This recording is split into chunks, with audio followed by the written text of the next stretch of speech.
भारत माता की जय श्री राम, जय श्री राम।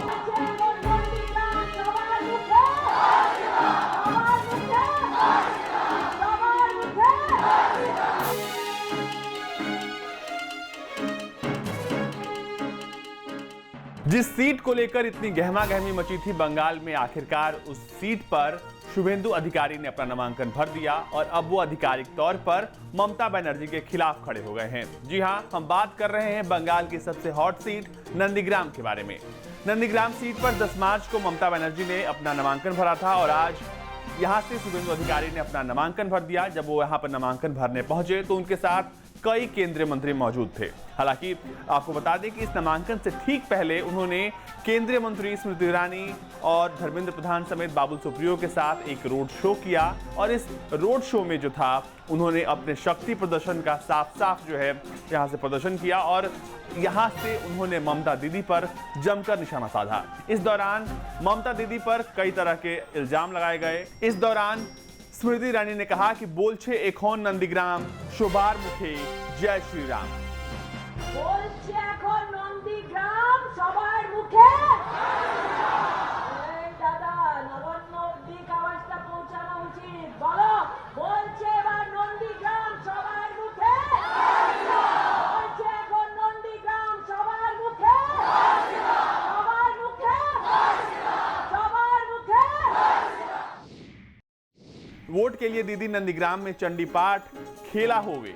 खेला का मतलब होता है कि यहाँ पे क्या खेल चल रहा है उसको लेकर यहाँ पर स्मृति ईरानी ने दीदी पर हमला बोला है। इसके अलावा जब आज आधिकारिक तौर पर इस सीट पर नामांकन भर दिया गया तो ये साफ हो गया कि अब बीजेपी की तरफ से शुभेंदु बनाम टीएमसी की ममता बनर्जी, अब ये बिल्कुल लड़ाई साफ है। लेकिन इस लड़ाई में और भी कई पार्टियां हैं, लेकिन कहा जा रहा है कि यहां पर से चुनाव लड़ने का मतलब ये है ममता दीदी का कि उन्होंने इस बात को अपने दिल पर ले लिया है। जिस लड़ाई को अब तक राजनीतिक लड़ाई थी उसको ममता दीदी ने काफी पर्सनली ले लिया है। और दूसरी बात इसमें ये है कि इस सीट पर जो समीकरण है यानी जो वोट परसेंटेज है लोगों का, उसको भी एक अलग ही नजरिए से देखा जा रहा है। कहा जा रहा है कि 70 और 30 का, यानी कि 70% हिंदू वोटर्स और 30% यहाँ पर मुस्लिम वोटर्स हैं, उनको रिझाने की पूरी कोशिश है। क्योंकि तमाम जो यहाँ पर नेता हैं इस वक्त बीजेपी के हो या फिर टीएमसी के हो, वो तमाम जो नेता हैं इस वक्त मंदिर मस्जिद जा रहे हैं और यहाँ से जो है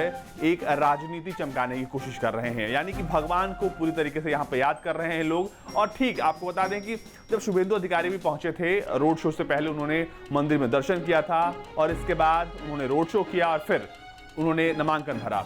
और इससे ठीक पहले जब दीदी आई थी यहाँ पर, दीदी ने भी कुछ ऐसा ही किया था।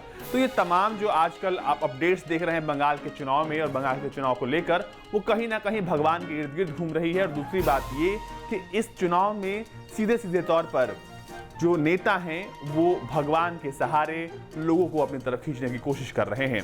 हालांकि बाहरी भीतरी की लड़ाई अभी भी जारी है और यहाँ पर इस सीट को लेकर शुभेंदु अधिकारी ने पहले ही कहा था कि अगर उन्होंने ममता दीदी को 50,000 वोटों से नहीं हराया तो राजनीति से संन्यास ले लेंगे।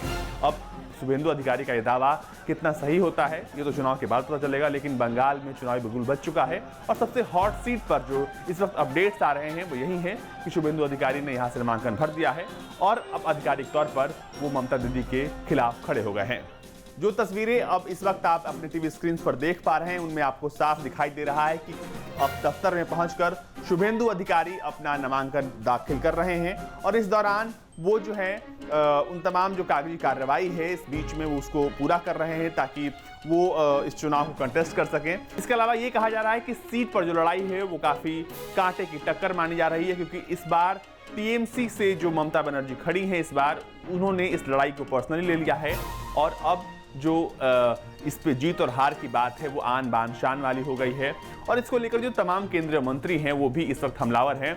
आपको हम सुनाते हैं स्मृति ईरानी का वो बयान जिसमें उन्होंने ममता बनर्जी पर खेला का आरोप लगाया है।